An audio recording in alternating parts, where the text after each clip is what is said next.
Vamos inclinar nossa fronte então e vamos invocar o Espírito Santo de Deus para o nosso dia de hoje. Ó Espírito Santo de Deus, nós te invocamos agora, para que o Senhor tome posse do nosso coração, da nossa alma, do nosso corpo, da nossa vida, da nossa inteligência, da nossa vontade e das nossas atividades. Nós te pedimos, ó Espírito Santo de Deus, que nos ilumine com a tua luz, com os teus dons, com a tua sabedoria, Espírito Santo de Deus. Que todos os nossos atos, que todas as nossas ações sejam dirigidas pela tua sabedoria, sejam dirigidas pela tua luz. Nós te pedimos, ó Espírito Santo de Deus, a tua habitação dentro de nós, para a honra e glória do Senhor Jesus. Os que creem, digam amém. Amém. Glória a Deus. Vamos declarar agora, Senhor Jesus, nós declaramos que estamos reunidos aqui agora em teu nome. E tu prometeste que toda vez que duas ou mais pessoas se reunissem no teu nome, tu estarias no meio delas. Vem ficar em nosso meio, Senhor Jesus. Vamos sentir agora a presença do Senhor Jesus na nossa vida, junto conosco agora. Vamos sentir a presença do Senhor Jesus ao nosso lado, para nos orientar, para nos motivar, para nos dar sabedoria, para nos dar força, coragem, vigor, para nos dar ânimo, para que a gente não desanime na corrida dessa vida.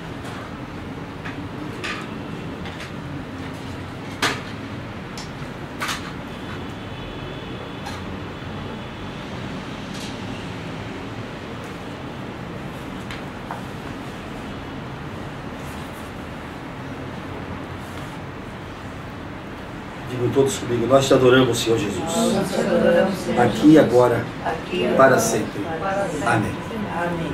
Glória a Deus. Vamos estudar um pouco a palavra de Deus, porque a palavra de Deus é quem nos ilumina, quem nos ensina, é quem nos mostra o caminho que nós temos de seguir. E a gente tem de procurar na história bíblica exemplos de pessoas que foram abençoadas, para a gente saber como elas foram abençoadas, para a gente poder ter a bênção aqui agora, seguindo os passos dessas pessoas. E no livro de Crônicas, Crônica é um livro que é dividido em duas partes. Tem a primeira Crônicas, tem o segundo livro de Crônicas. Esse livro de Crônicas narra as histórias dos reis de Israel. E no segundo livro de Crônicas, no capítulo 19, temos a história de um rei que se chamava rei Josafá. É muito importante que a gente conheça a história do rei Josafá, porque na história de Judá, nós temos muitas vezes reis bons, depois sucedido por reis ruins, depois sucedido por reis bons, e a história de Israel, ela nos exemplifica com reis que nem sempre foram exemplos. Mas aqui no caso, o rei Josafá foi filho do rei Asa, que tinha sido um exemplo de bastante vigor, de bastante dedicação a Deus. E Josafá também começou o reinado dele de forma a ser abençoado, de forma exemplar. Tanto é que ele destruiu os ídolos de Israel, ele destruiu os ídolos de Israel, e está escrito aqui que ele se dispôs a procurar a Deus. Mas num determinado momento, Josafá fez uma ligação, fez uma sociedade com o rei Acabe, que era um rei mau, que era um rei ruim, que era um rei pernicioso, que era um rei amaldiçoado. E ele fez essa união com o rei Acabe. E afinal de contas, o que aconteceu com essa união? Os dois foram para uma guerra que Deus não queria que eles fizessem. Nesta guerra, o rei Acabe morreu. O rei Acabe morreu. Josafá percebeu que o rei Acabe morreu porque não estava com Deus, porque não tinha as bênçãos de Deus. E aí Deus mandou o profeta Jeú falar com o rei Josafá. Olha o que o profeta Jeú diz a Josafá: devias tu Josafá: ajudares ao perverso e amar aqueles que aborrecem o Senhor? Por isso caiu sobre ti a ira da parte do Senhor. Temos aqui uma orientação segura para a nossa vida.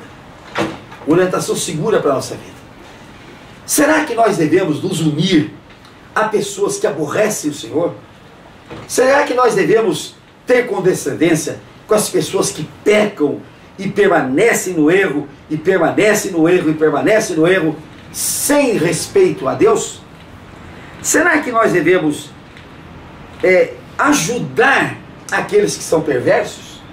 Veja bem, olha o que o profeta Jeú disse para o rei Josafá: Josafá, você teria que ajudar o perverso, aquele que não tem a bênção de Deus, e você teria de aborrecer o Senhor, com aqueles que aborrecem o Senhor, ajudar aqueles que aborrecem o Senhor. Então nós temos de colocar na nossa vida que nós devemos converter sim aqueles que aborrecem o Senhor, mas não devemos ajudá-los nos seus crimes, não devemos ajudá-los nos seus pecados, nós não devemos ajudar o perverso no seu erro, ajudar o perverso do seu pecado. Por quê? Porque quando a gente faz isso, a ira do Senhor vem sobre nós. E hoje é muito comum a gente ajudar um perverso. E vou dizer uma das coisas que se faz: como é que eu vou abandonar meu filho que se tornou homossexual? Como é que eu vou abandonar minha filha que se tornou homossexual? Como é que eu vou largá-la? Ninguém manda largar, mas ninguém manda apoiar. Uma coisa é não largar, outra coisa é apoiar, outra coisa é aplaudir, outra coisa é fazer festa em conluio com o nouro ou com a outra pessoa. Então nós não podemos abençoar o mal, nós não podemos abençoar aqueles que aborrecem a Deus. Nós temos sim de tentar nos converter, mas nunca prestigiar aqueles que estão no erro, aqueles que estão aborrecendo a Deus e aqueles que estão sendo perversos. Mas aí, olha o que disse o profeta Jeú: boas coisas, contudo, se acharam em ti, porque tiraste os postes ídolos da terra e dispuseste o seu coração a buscares a Deus. É a coisa mais importante que nós temos de fazer, é dispor o nosso coração para buscar a Deus. Deus percebe quando a gente quer buscá-lo. Deus percebe quando a gente está em busca dele. Deus percebe quando a gente se dispõe a chegar a ele. E ele nos ajuda, porque ele sabe que neste caminho, nessa disposição, o demônio vem e entra e ele dificulta a nossa chegada a Deus. Ele dificulta a nossa aproximação com Deus. Ele dificulta esse caminho para Deus. E Deus sabe disso. Então Deus, nesse momento que a gente se dispõe a chegar a ele, ele vem nos ajudar. Ele vem estar conosco. E olha, veja bem o que aconteceu com Josafá. Isso é importante. Logo depois, os moabitas e os amonitas, que são nações inimigas de Israel, eles se levantaram contra o rei Josafá. Quando o rei Josafá viu na campina a multidão de amonitas e a multidão de moabitas que se levantaram contra ele, ele se desesperou. Ele disse: quem é o povo de Israel com um pequeno exército para vencer essa multidão que está aí contra o povo de Israel? E ele, está escrito aqui, o que ele fez? Ele se pôs em pé, convocou a congregação, convocou os judeus, e todos eles começaram a orar. Está escrito aqui: homens, mulheres e crianças começaram a pedir a Deus. Começaram a pedir a Deus. Começaram a implorar a Deus a ajuda contra aqueles milhares e milhares e milhares de amonitas e de moabitas que estavam contra Israel. E olha o que foi falado para ele. Deus manda o profeta dizer a Josafá: Josafá, não tenha medo, não te assuste por causa desta grande multidão que está à tua frente, pois a peleja não é tua, a peleja é de Deus. Preste bem atenção ao ensino que vem aqui. Todos nós temos a enfrentar um sem número de dificuldades um sem número de transtornos que estão na nossa vida. Eu acredito que não tem ninguém aqui que possa dizer: eu não tenho nenhum problema, nenhum transtorno, eu não tenho nenhuma dificuldade, eu não tenho nada a transpor. Tem. E quando a gente vê o perigo contra a gente, o problema contra a gente, a primeira coisa que nós temos é desesperar. Esse problema é muito grande para mim. Esse problema é muito grande para mim. É como Josafá olhou a multidão e disse: essa multidão é muito grande para mim. Mas o que Deus falou a Josafá, Ele fala a cada um de nós hoje. Não tenha medo, não te assuste, não tenha medo, não te assuste diante da multidão dos teus problemas. Não tenha medo da grandeza dos teus problemas. Não tenha medo dessa tempestade que está à sua frente. Não tenha medo, não te assuste. Não te assuste. Porque se você dispôs o teu coração para chegar a Deus, olha o que Ele diz: esta luta não é tua, esta luta é minha, diz Deus. O grande erro nosso é a gente não acreditar nessa palavra e dizer: se eu não enfrentar, se eu não lutar, se eu não arregaçar a manga, se eu não fizer, Deus não vai fazer por mim. E olha, o teu esforço, o teu sacrifício, ele só vai ter algum fruto, só vai ter alguma força, se tiver a mão de Deus te ajudando, se tiver a mão de Jesus te ajudando. É por isso que a gente tem de se despir desse nosso orgulho, dessa nossa autossuficiência, para entregarmos na mão dele, para colocarmos na mão dele. E ele vai dizer: Francisco, José, Joaquim, Manuel, esta luta não é tua, essa luta é minha, deixa para mim, deixa para mim. Quantas vezes na nossa infância, na nossa juventude, nós íamos brigar e alguém dizia: sai, deixa para mim, eu vou brigar no teu lugar. Deus está falando isso para nós, a todo instante, a todo momento. Deus está falando isso para nós. Mas será que isso não é uma historinha do Antigo Testamento? Não, não é historinha do Antigo Testamento. Vamos para o Novo Testamento e vamos no evangelho mais espiritualizado que diz, que é o evangelho de João.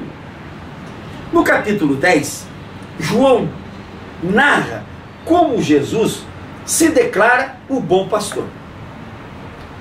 Vamos voltar à Palestina daquela época. O pastor era aquele que vigiava as suas ovelhas. Lembre-se que naquele tempo, lá na Palestina, era seca, era deserto, era pedra. E o pastor tinha de sair com as suas ovelhas, procurando aonde elas pudessem pastar. Então o pastor tinha de ficar dia e noite olhando aquelas ovelhas. Por quê? Porque elas tinham inimigos, elas tinham lobos ferozes, elas tinham ursos ferozes que vinham sobre elas. Além disso, tinha fome, tinha sede, que o pastor tinha de resolver. E Jesus diz: eu sou o bom pastor. Então, se nós nos declararmos ovelhas de Jesus, se nós resolvermos ser ovelhas de Jesus, Ele é o bom pastor. E o que Ele promete no Salmo 23? O que Ele promete no Salmo 23? Nada nos faltará. Essa é a filosofia que nós temos de colocar na nossa vida. Jesus diz: eu sou o bom pastor. E aquele que aceitar o Senhor Jesus como bom pastor, está escrito no Salmo 23, que tem 13 promessas. 13 promessas. Nada vos faltará. Segunda promessa: vocês vão comer em pasto verdejante. Pasto verdejante na Bíblia significa prosperidade, gente. Ele diz: vocês irão descansar nas águas de repouso. E esse descanso é a presença do Espírito Santo na nossa vida, nos orientando, nos estimulando, nos ensinando, nos fortalecendo, nos iluminando. Isso é que nós precisamos. Nós não podemos querer viver sozinhos nessa vida. Aí ele diz assim, a quarta promessa: refrigera a nossa alma. Com quanta angústia nós vivemos nesse mundo. Angústia de toda a natureza. Angústia com o marido, angústia com a esposa, angústia com o filho, angústia até com o cachorro. Angústia, que nós vivemos angústia, angustiado. E o que está escrito? Ele refrigera a nossa alma. Ele tranquiliza o nosso espírito. Ele diz: não andeis perturbados por coisa alguma, vinde a mim, que eu vos aliviarei. Então, Cristo é o bom pastor. E a quarta promessa que Ele nos faz é que Ele refrigera a nossa alma. E nós estamos precisando de refrigério. A nossa luta é muito grande. Quanto maior for a nossa luta, mais refrigério nós precisamos, mais calma nós precisamos para vencer. E Ele nos dá essa calma. A quinta promessa, Ele diz assim: Ele diz: eu vou fazer vocês andar na senda da justiça por honra do meu nome. Eu sempre lia este versículo, só a primeira parte. Vou fazer andar na senda da justiça. Mas não, é muito mais completo. Jesus quer que eu entre na senda da justiça por honra do nome dele. Porque se eu sou filho dele, se eu sou criatura dele, se ele está na minha vida, ele quer me honrar para eu andar na senda da justiça. Então, quando a gente não anda na senda da justiça, quando a gente não está na senda da justiça, a gente não está honrando o nome de Jesus. Agora, a sexta e sétima promessa, as duas são maravilhosas. Ainda que a gente ande no vale da sombra da morte, quer dizer, na pior situação que pode haver, no pior das desgraças, ele diz: eu não temerei mal algum, porque Jesus estará conosco. Então, gente, é essa vida que nós temos de viver. É esta vida que nós temos de viver. Aí ele diz assim: unja minha cabeça com óleo. Ontem nós fizemos a unção aqui, hoje vamos fazer de novo. Porque está escrito na Bíblia: nunca falta sobre vossa cabeça o óleo. Porque o óleo é uma dádiva de Deus para que a gente fique livre do mal, fique livre dos ataques demoníacos. Ele diz: o meu cálice transborda. Gente, a nossa vida tem de ser transbordante de bênçãos. Nós temos de viver abençoados e temos de transbordar as nossas bênçãos para os outros. A 11ª ele diz assim: bondade e misericórdia sempre me acompanharão. Eu vejo como Jesus quer que a gente tenha a bondade dele na nossa vida e a misericórdia dele na nossa vida.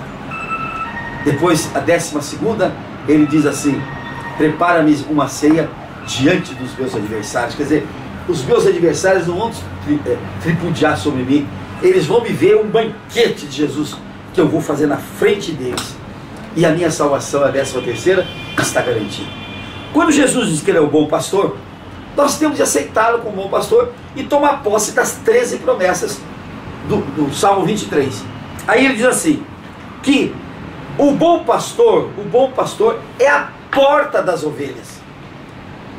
E ele diz assim: quem não entrar pela porta das ovelhas é ladrão, é assaltante.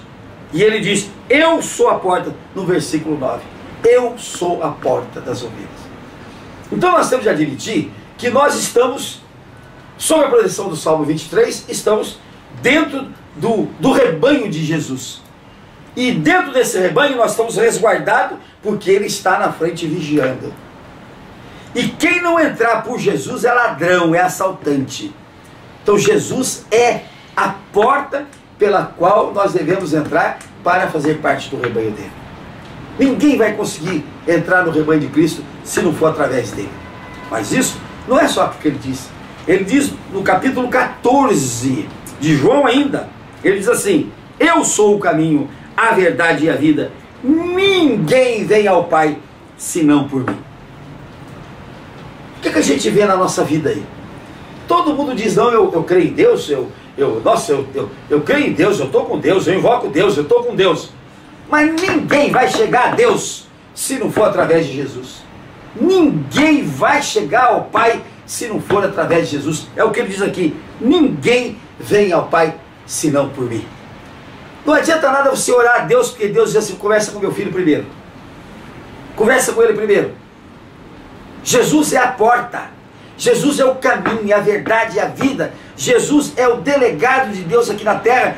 É por ele que nós vamos chegar a Deus. E por mais ninguém.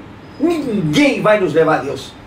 Ontem eu fui assistir ao enterro de uma pessoa que foi minha amiga. E aí eu comecei a recordar que ele buscou uma porção de portas. Ainda foi ressaltado na hora da missa que fizeram a grande fé que ele tinha nas várias Nossas Senhoras, nas várias Santas Ritas, nas várias santo não sei o que, santo Expedito, santo não sei o que, estendido lá, morto, com 90 dias de câncer, um homem ainda de 72 anos. Gente, a nossa vida é entregue a Jesus, e ele é o caminho, ele é a verdade, ele é a vida, e não é vidinha, é vida em abundância, é vida sem dor, sem doença, sem enfermidade, sem miséria, sem pobreza. É vida em que nós vencemos todas as nossas lutas, porque Ele está conosco. Olha o que diz aqui, isso é palavra dele. Agora, Paulo, quando escreveu a Timóteo, aqui no capítulo 2 da sua primeira epístola, no versículo 5, ele diz assim: porquanto há um só Deus, e há um só mediador entre Deus e o homem, Cristo Jesus, homem. Isso é o que diz a Escritura Sagrada. Só há um mediador, só há um que nos pode levar a Deus, que é Jesus Cristo, e mais ninguém. Não existe Jesus e. Não existe Jesus e as Marias e os santos e não sei mais o que. É Jesus só. Está escrito aqui: um só mediador entre Deus e os homens, Jesus. Aí nos ensinaram, quando a gente era criança, que para a gente chegar a Jesus, a gente precisava invocar a Santa Eda todinha para chegar a Jesus. Olha que mentira, gente.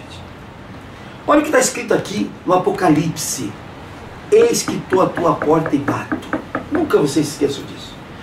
Jesus está à porta de cada um de nós, no nosso coração, batendo, batendo, batendo. Abre, Francisco. Abre, Maria. Abre, fulano. Abre, Beltrano. Abre o teu coração, que eu quero entrar e quero cear com você. Esse é o pedido de Jesus. E a gente continua achando que não, que é na cabeça da gente mesmo, que é assim desse jeito. E o mais interessante, nós vamos insistir, que ontem nós lemos, vamos ler de novo hoje, que Jesus quer entrar no nosso coração. Está escrito aqui: nisso se manifestou o amor de Deus em nós, em haver Deus enviado o seu Filho unigênito ao mundo, para vivermos por meio dele, por intermédio dele. Até quando, gente, nós vamos teimar em querer viver sozinho? Até quando nós vamos teimar em querer nós mesmos resolver os nossos problemas? Até quando nós vamos continuar sofrendo pelos nossos problemas sem entregarmos a Jesus? Só por intermédio dele é que nós vamos viver. E está escrito: o meu justo viverá pela fé. E nós temos de viver pela fé em Jesus, porque senão nós não vamos viver. Nós vamos passar por essa terra cheia de angústia, cheia de sofrimento. E ontem eu vi, na hora que o meu amigo estava ali prostrado, aquele povão em redor, orando: a salve rainha, mãe de misericórdia, vida do sul, esperança nossa, chorando e gemendo nesse vale de lágrimas, né? Como amaldiçoado filho de Eva. Gente, isso é coisa de louco. É Jesus que nos abençoa, que nos faz viver num vale de bênção, que nos faz viver uma vida de vitória, uma vida de sucesso, porque por Ele nós somos mais que vencedores em Cristo Jesus. E não temos de viver gemendo e chorando nesse vale de lágrimas, não. Temos de viver vitoriosos, alegres, contentes, que é o que diz a epístola de Paulo aos Filipenses: alegrai-vos, alegrai-vos. Mais uma vez vos digo: alegrai-vos, alegrai-vos. A nossa vida tem que ser vida de alegria com Jesus, num vale de bênção. Não é chorar e gemer num vale de desgraça, não. É viver uma vida de alegria com Cristo Jesus. Vamos orar agora o Salmo 54, que eu reservei por fim, para a gente poder fazer essa oração final do Salmo 54. Ó Deus, salva-me pelo teu nome e faze-me justiça pelo teu poder. Entrega a tua vida a Jesus e pede que Ele faça justiça na tua vida pelo poder dEle. Não é pelo poder seu, não é pelo poder meu, é pelo poder dEle. Senhor, faze-me justiça, salva-me pelo teu nome. Cada vez que Deus nos salva, cada vez que Deus nos tira de um problema, é pelo nome dEle, pela grandeza do nome dEle, para a honra dEle. Escuta, ó Deus, a minha oração. Dá ouvidos às palavras da minha boca, pois contra mim se levantam os insolentes, e os violentos procuram tirar minha vida. Não tem Deus diante de si. Eis que Deus é o meu ajudador. Jesus é o meu ajudador. É o Senhor, é quem me sustenta nessa vida. Jesus é o meu ajudador, é quem me sustenta nessa vida. Ele retribuirá o mal aos meus opressores. Por tua fidelidade, Senhor, dá cabo deles. Oferecer-te-ei voluntariamente sacrifício. Louvar-te-ei o teu nome, ó Senhor, porque tu és bom. Pois me livrou de todas as tribulações, e os meus olhos se enchem com a ruína dos meus inimigos. Gente, a fé no Senhor Jesus, que é a porta das ovelhas, que é o bom pastor, que é o único intercessor entre nós e Deus, que é o único que pode pegar a nossa luta e vencê-la, que diz ele: você não pode nada sem mim, Francisco, João 15, mas você pode tudo em mim, que te fortaleço, e você será mais que vencedor em Cristo Jesus. Quem crê, diga amém. Amém. Diga glória a Deus. Glória a Deus. Alguém tem alguma dúvida? Alguém tem alguma pergunta a fazer? Alguma coisa a acrescentar? Vocês podem dizer assim: mas por que o doutor Francisco insiste sempre em Jesus? Porque é o único caminho, é a única verdade, é a única vida, não tem outra, não tem o que falar mais a não ser dele. Amém? Vamos então fazer os nossos pedidos para hoje, né? Estendamos nossas mãos.